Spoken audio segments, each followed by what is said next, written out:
Welcome. Today we're going to be talking about depression, and as I'm sure you're aware, depression is a huge complaint. Here's some stats I thought I'd share with you. It affects approximately 14.8 million adults, which is almost 7% of the population in any given year. And the median age onset is 32, which is kind of interesting. Major depressive disorder is more common in women. And there's another stat that I thought was interesting, which is 1 in 33 children and 1 in 8 adolescents have clinical depression. So that's from 1996. So it might be even more now. People with depression are 4 times as likely to develop a heart attack than those without a history of the illness. And after a heart attack, they are more likely to die or have another heart attack, which is interesting since it's the heart. It's the leading cause of disability for people between 15 and 44, and that's from the World Health Organization, so that's worldwide, not US. And also, it's a leading cause of disability worldwide among persons 5 and older. So basically, it's the thing. And so we're going to have to know how to work with it. And of course, these are just stats, and stats, it all depends on how you define depression. But what's obvious by these stats is that it's not like totally out of the norm or abnormal. So you could say it's normal to be depressed. The problem is when it doesn't go away and it interferes in a long-term way with one's ability to live their life, work, raise kids, enjoy themselves, then we have a problem. So in this lesson, we'll talk a little bit about medical stuff, but I'm going to give you my personal take on this issue based on people I've worked with and what I know about yoga therapy. I'm not going to give you a long lecture to educate you too much on the Western medical model, although I will say some things, but basically, I'm not sure that the Western medical model is the most relevant thing here. Now, the thing for me, what you have to really take in is depression is real and people can't just get over it, right? So you have to be starting from a place of compassion there. It has many symptoms, but the ones I think that seem most relevant is a lowering of energy, like prana's lowered, a point of view that's negatively biased, and an inability for one's energy to shift naturally through its different states. So sort of a stuckness.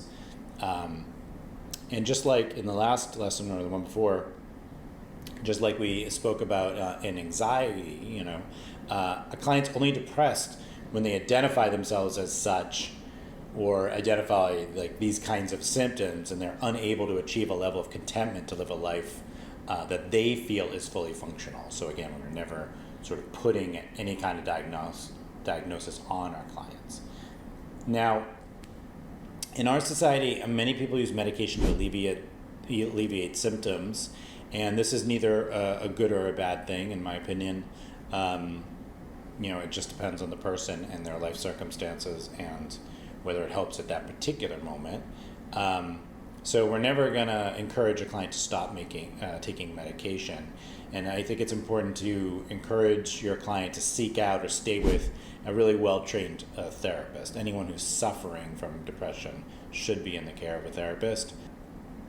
And no matter where the client's getting their medication, whether it's a psychiatrist or a primary care physician, you can get medication for depression from really any medical professional at this point.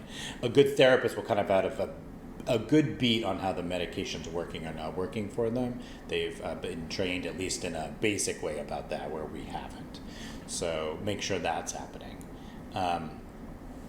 And even if you're somebody who isn't a big fan of the Western medical system, which I know many people watching this video aren't, you don't really want to put that too much out there. You're giving your client tools, right, that they can use to get themselves out of their situation. And if medicine is one of those tools, that's great. And if you help them enough, right, then they'll be able to maybe stop taking their medication at some point in their lives. So there's that.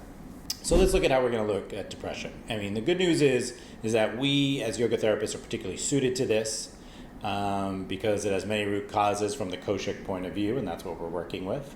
So let's see, in the physical body, the Annamaya kosha, the body could be constricted or unable to hold prana, so it's still a physical problem in a way.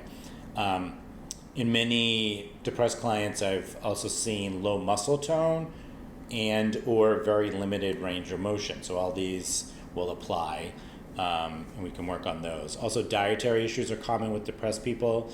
They often eat foods that dampen their digestive flyer and promote kapha, which we'll talk about in a minute, from being in excess. But you can basically think of flour and sugar, the standard American diet, being a big problem here. This also relates to gut health, which I'm not going to go into here, but suffice it to say that a poor diet is not going to make things better.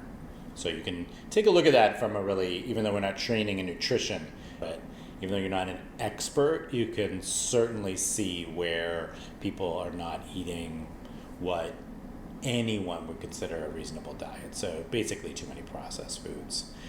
Or too much white flour, too much sugar is going to be a big problem.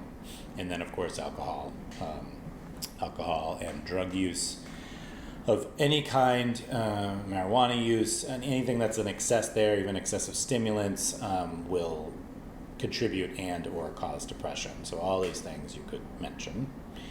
So that's on the physical level. On the pranic level, you're going to see a lot of energetic disturbance with people with depression. And generally we see kapha imbalance that results in really low stamina and an inability to kind of move forward and to use what one would consider willpower, but it's really more about energy. So we're going to apply vata pitta kapha techniques and pranayamas here for the pranic body.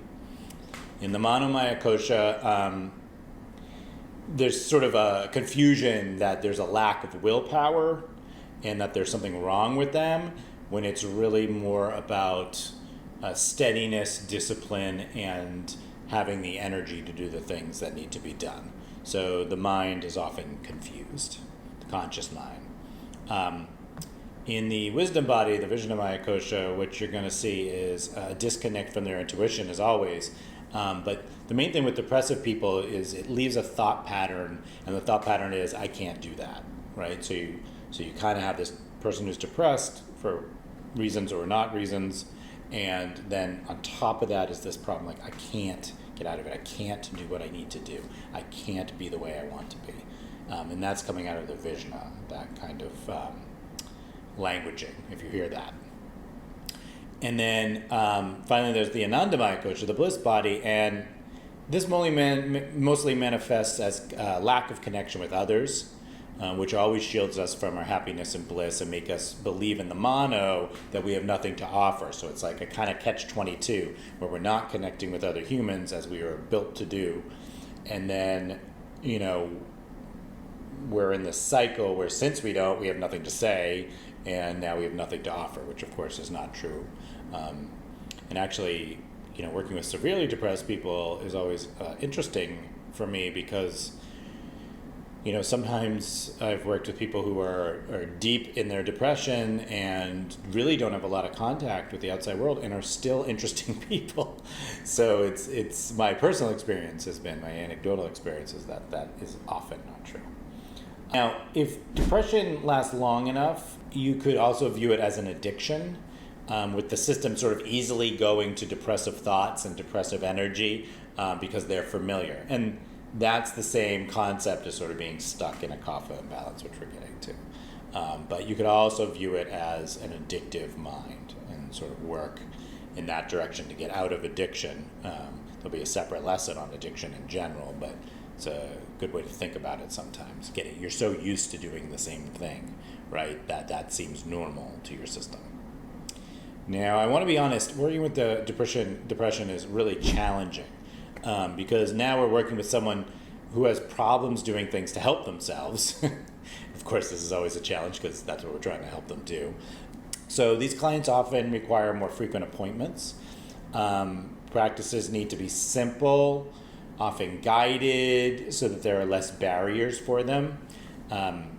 And you need to bring their attention constantly back to their self-assessment of how practices affect them. And you should take really good notes on this, so you can repeat them back to them later. Because what's going to happen is people with depression are often going through cycles. And so it's good to have a reference for them when things are going poorly, right? Because then you can say, actually, this pranayama really helped you, you said. Do you remember that? You can sort of reflect that back to them. And then they'll be more motivated to do them because it's sort of coming from their own words, not just you telling them. Now, my main strategy, it's a bunch of things you can do, as I'm sure you've gathered from the sort of discussion of the koshas, but my main strategy is usually affect kapha positively, which will result in less lethargy and more energy. So some strategies that I may use are like real steady but doable asana. Things like Kapalabhati breath followed by Vata balancing breath, right, to get the energy moving. Yoga Nidra, focusing on body sensations and staying awake, so like they're really in their body and present, and building that kind of stamina, like awareness or mindfulness stamina. Kirtan or chanting to open the heart, and with the kirtan sometimes, if it's not available live, sometimes even with a recording, so you get that feeling like you're doing it with other people. And part of the end game is usually finding a way to connect them to other people and really getting them to do that, because that will work on Ananda really well. All these practices, basically you're looking to develop steadiness and slowly over time build energy and resolve. So kapha is kapha, as we know, it won't shift quickly, so it's going to take a while. So you shouldn't expect huge results quickly, and you should let your client know that it's like a slow, steady game. You're going to continue. It's like, I always think of it as like a plane lifting off or something, and then once you're in the air, you have momentum. So it's a lot of work, and it takes a little while to taxi down the runway, get it all set up, and then once you're flying, things are going to be a lot better.